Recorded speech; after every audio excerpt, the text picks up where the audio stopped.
Now, a closer look at the news and issues affecting you. The Midday News with Herb Weisbaum on KOMO News 1000, FM 97.7. Nice to have you along with us on this Wednesday afternoon. Sure hope you're having a good one, and thank you so much for making this part of your listening day. Con artists, they have a lot of ways to fool us and steal our money or our personal information, and the ruse of choice right now is what's known as the imposter scam. You know about this. The crooks pretend to be someone else, a police officer, an IRS agent, a tech support from a big software company. Doug Shadel, director of AARP Washington, says the reports of imposter scams are now up 500% in the last year. So, why is that?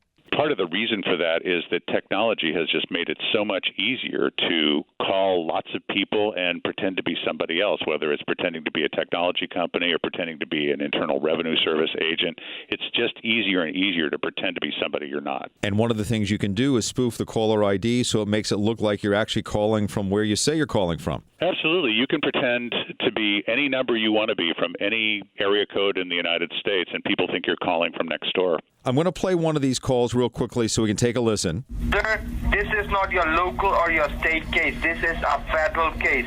And according to your case file, the IRS Audit Department have conducted a random audit on your tax that you have filed from 2011 to 2015. And they have found that there are some miscalculation errors.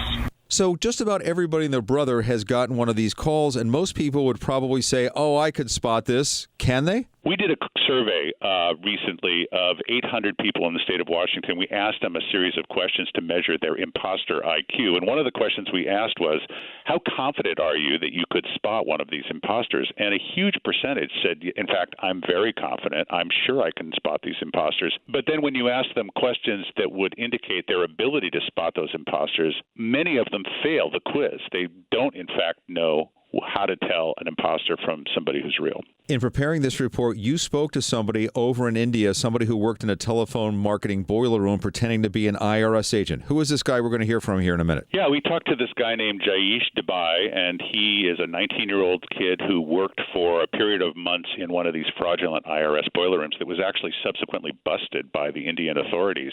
And he gave us an insider perspective of just what it was like to work in one of these rooms. He estimated that they were calling 50,000 Americans a day, and the boiler room he worked in was receiving 10 to 15,000 callbacks a day. Let's take a listen to what he had to say. So when we picked up the call, we pretend to be the IRS officers. Hi, this is Officer Adam Smith.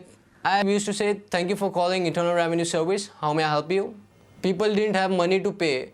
They used to take it from their neighbors, friends, and everyone. So it was really not good.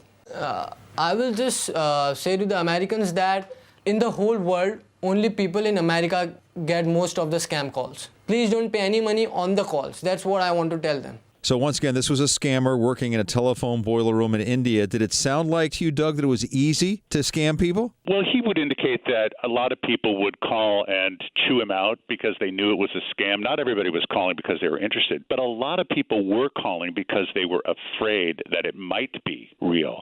A lot of these current scams that are imposter scams are using fear and anxiety to get people's attention, and that really works. People who are in a heightened emotional state, as you know, tend to make poor financial decisions. So a lot of the people that were calling were just really worried about why somebody from the IRS might be calling them. And the bottom line is you never pay anyone claiming to be the IRS or a debt collector for the IRS over the telephone. If you owe them money, you make a payment to the IRS. That's right. I mean, never make a payment to anyone claiming to be from the IRS. If you're concerned about your relationship with the IRS based on a phone call, hang up the phone and independently contact the IRS and ask them about it. Doug Shadel is head of the state chapter of the AARP. You can find this whole survey and take that quiz on their website, aarp.org/WA. Doug, thank you so much. My pleasure, Herb.